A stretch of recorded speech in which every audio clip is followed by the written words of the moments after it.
अस्सलाम वालेकुम, नज़र चौहान फूड्स न्यू जर्सी से आपके साथ राब्ते में। आज का वीलॉग बड़ा स्कील सा होगा, भारी सा फ़लसफ़ियाना और रूहानियत वाला।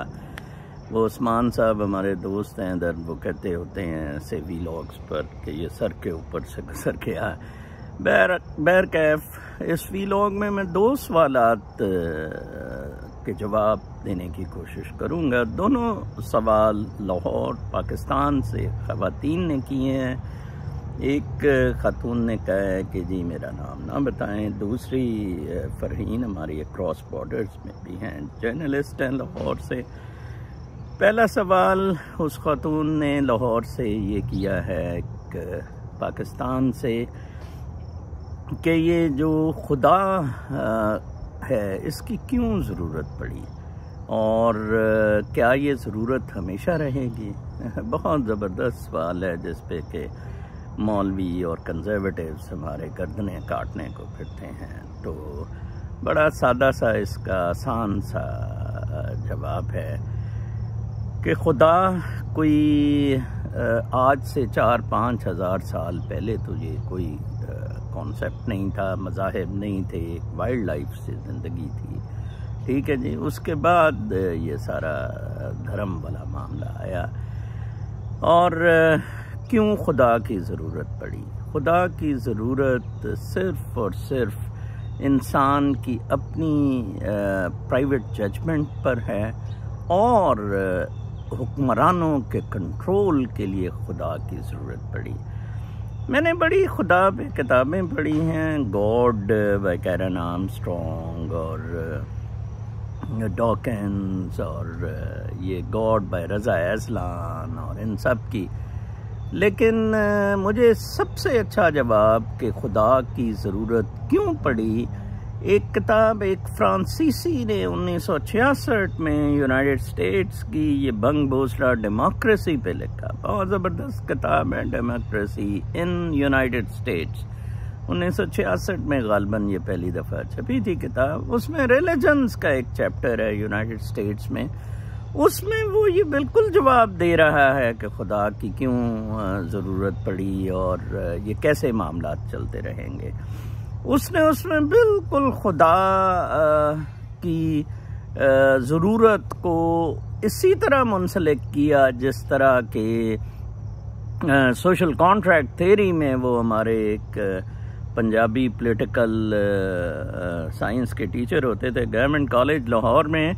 तो वो बड़े कहते थे जनाब साहब, वो सुरखा था बुनियादी तौर पे, वो कहता था कम्युनिस्ट था, वो कहता था कि हमें दरअसल जो है ना, हमें हॉब्स, रूसो और लॉकी मरवा गया। लॉकी वो कहता था कि हमें ये मरवा गए तीनों।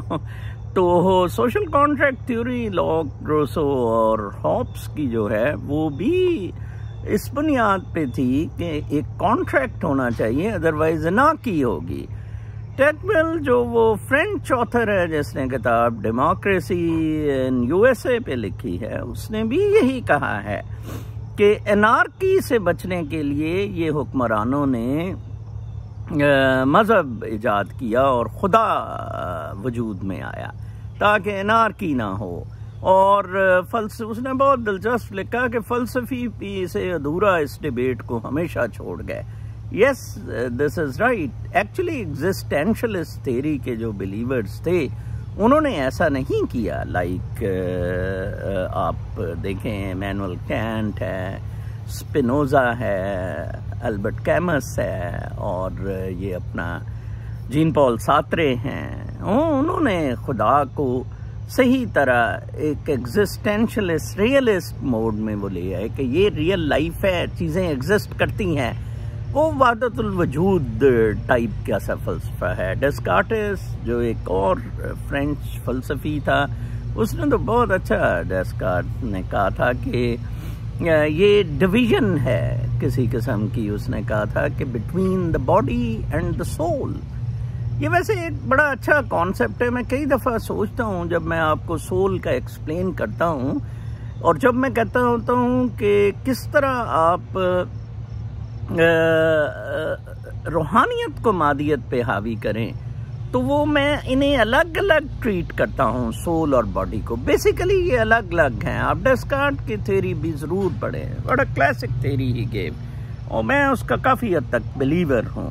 सिर्फ इस में मेरा डिफरेंस है, मैं वादतुल वजूद में हूँ कि God resides within us, yes that is within soul, not within body.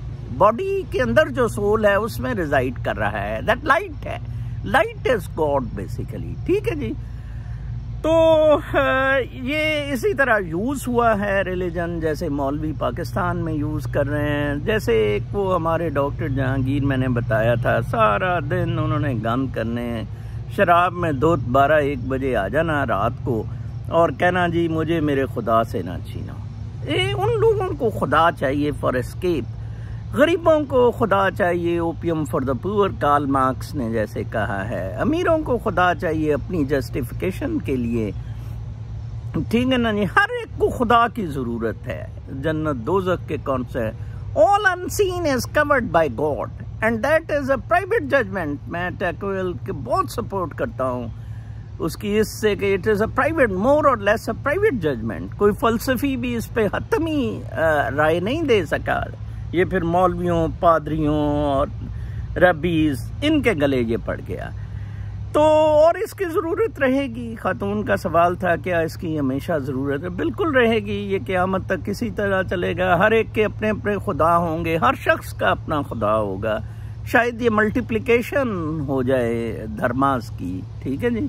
इसी से रिलेटेड दूसरा सवाल है जो फरहीन का है कि ये सीरियल किलर्स जो हैं इनका जहन कैसे ऐसे हो जाता है। तो ये भी बड़ा आसान सा इसका जवाब है। आप मूवी रेवेनेंट देखें, गालिबन मैंने कुछ 7-8 साल पहले देखी थी।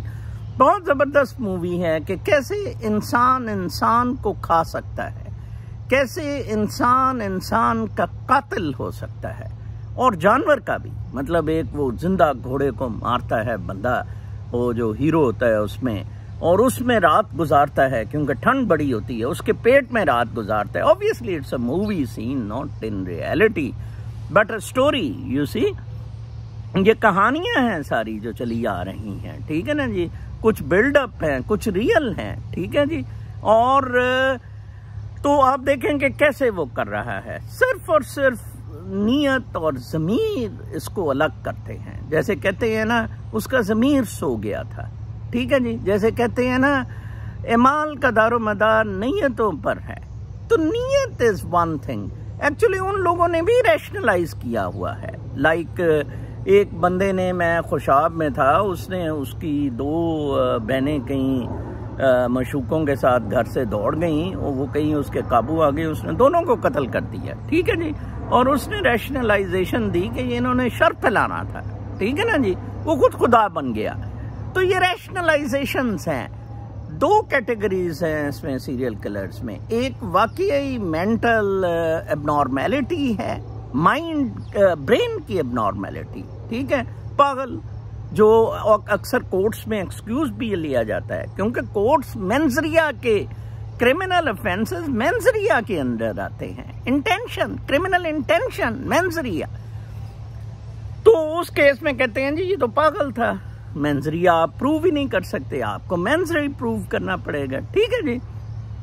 तो लिहाजा इंटेंशंस, नीयत, असल में वो मामला ज़मीर सो गया, ये ज़मीर जाग गया, ये रैशनलाइज आपने कर लिया।